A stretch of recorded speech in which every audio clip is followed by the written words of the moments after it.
Asibingelele, siyabingelela. Uyabingelela namhlanje uDr. Sibhikile. Wonke umuntu okhona kuphi nakuphi la ikhona khona osibukelayo. Usekhaya usemgwaqeni okuphi.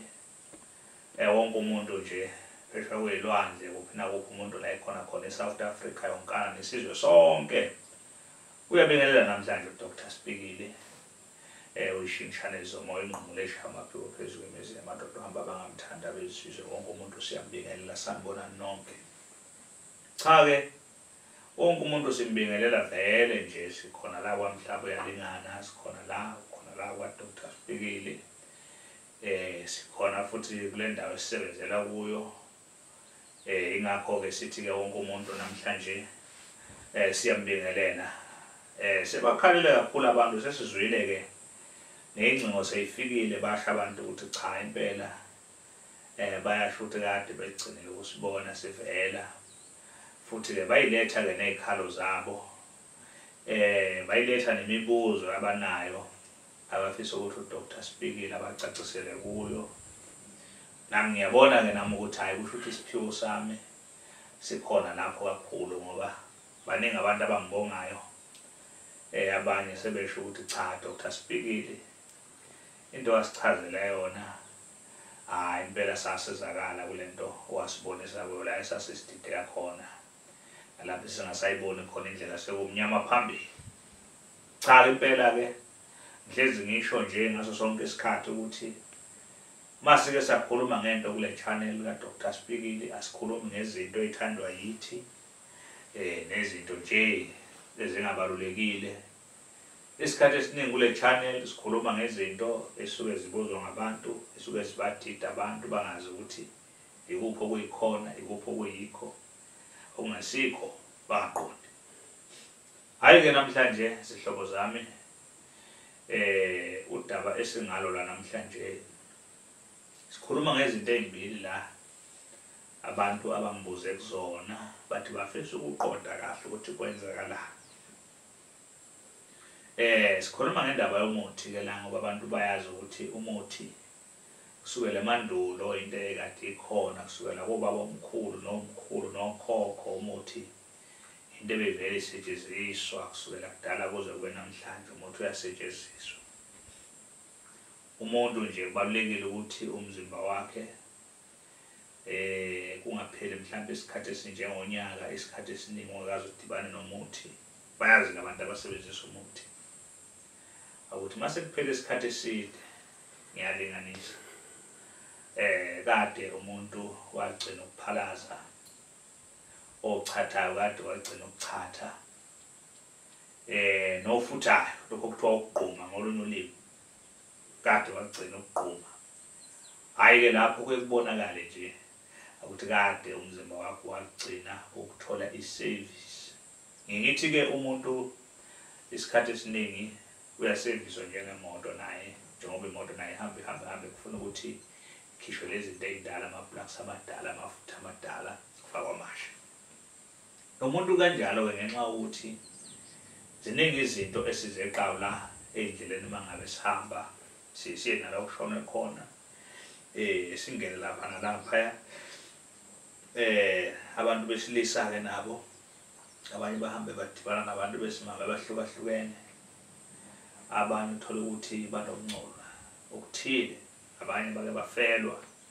Kunezinto ey'ningi nje ey'khona ezingamathunzi eziye umuntu uthola ukuthi ziyamenza ukuthi izinto zakhe zigcine ziphazamiseke. Ethi omunye cha mangilele ebusuku bekade ngibona u1 no2 kodwa njengamanje angisaboni lutho sekumnyama kakhulu. Kuyenzeka-ke lokho impela. Ingakho-ke sithi thina ngaleso sikhathi leso mase kunjalo suke sekubalulekile ukuthi kufuna ukuthi uthole izinto zokwenzani zokuklina nawe uzisevise nawe uzilungise uzokwazi ukuthi ubuyele esimeni uphalaze. Ngichazela abantu-ke laba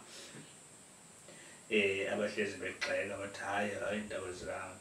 Bakhona abantu abathi hayi sesikhathele thina indaba zikamagquma phalaza geza ini basho njalo. Hayi-ke ngiyabachazela-ke namhlanje ukuthi cha leyo nto leyo ibaluleke ngendlela emangalisayo isimanga kumuntu mayiphila into edaliwe njengoba lezi zinto zikhona njengoba zimele ukuthi abantu bazenze bayigcine mangabe ungasakwenzi-ke lokho impela kulula nje nanokuthi ubanjwe nje isifo esilula ngoba umzimba wakho vele usuke lapho usuweak sivele sikubeke phansi kuthiwa ubaniselele phansi kanti kudalwa yini kudalwa ukuthi umzimba wakho awuhlangani nalezi zinto zama-service bese ziyashiyana-ke izinto ngokuthi zihlanganiswe kanjani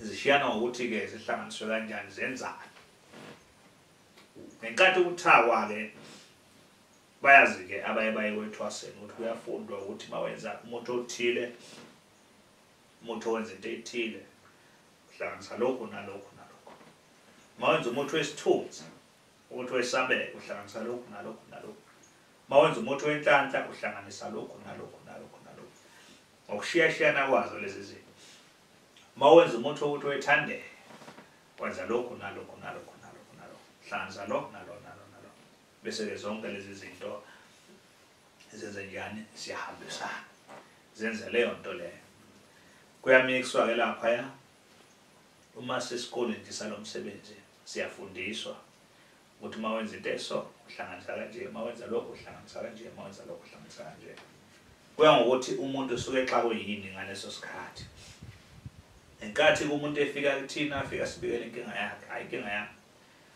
ngilandelwa isitha sengiyazi-ke mina njengodokotela lapho ukuthi hayi njengoba elandela izitha kumele ngimfake ngapha kule department yalokho njengoba ethi ufunani ufuna into yogazi kumele ngimfake ngapha ufuna into ethile kumele ngimfake ngapha ikanjalo nje lento ayihluphi bese-ke ziyahlukana-ke lezi zinto lezi ngoba-ke nayi indaba enkulu abantu okuyona bangibuza yona bakhuluma ngespoki nomuthi ukuthi yini umehluko phakathi kwespoke nomuthi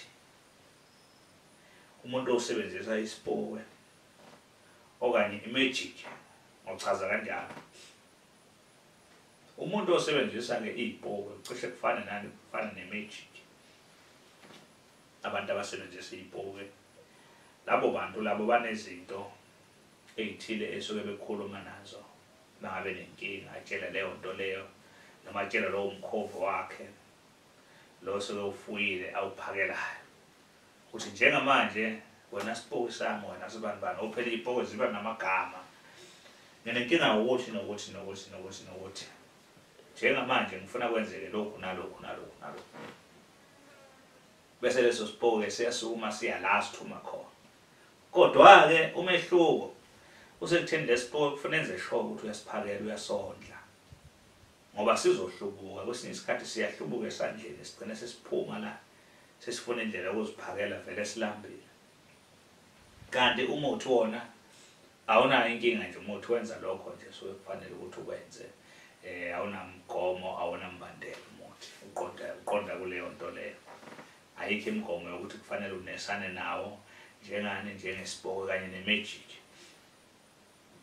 kukancane ukuthi kungaba khona into eyispoke eyiphila live ingahle ngithi angicacise le nto kubantu bayizwe kahle uma kukhona into nje osukwazi ukuyibona ngamehlo ukwazi futhi le nto ukukhuluma nayo uyitshele le nto osuke wena uyitshela yona ukuthi ayihambe yokwenza into eyithile kukancane leyo nto leyo ukuthi kungaba ukuthi iyaziphilela nje ngaphandle kokuthi kukhona into eyithile ezoyidinga kuwe imigomo ikhona indlela leso yondliwa ngayo leyo nto leyo abanye bayondla leyo nto ngokuthi mhlawumbe umunye uthola ukuthi iyamsebenzisa ngokwasekamerweni omunye mhlawumbe iyaziphakela kwabanye abantu khona la ndlela thile kuney'ndlela ey'ningi yileyo ndaba abantu bathe bafisa ukuqonda ngayo bese sithi-ke amandla-ke okusebenza kwe-magic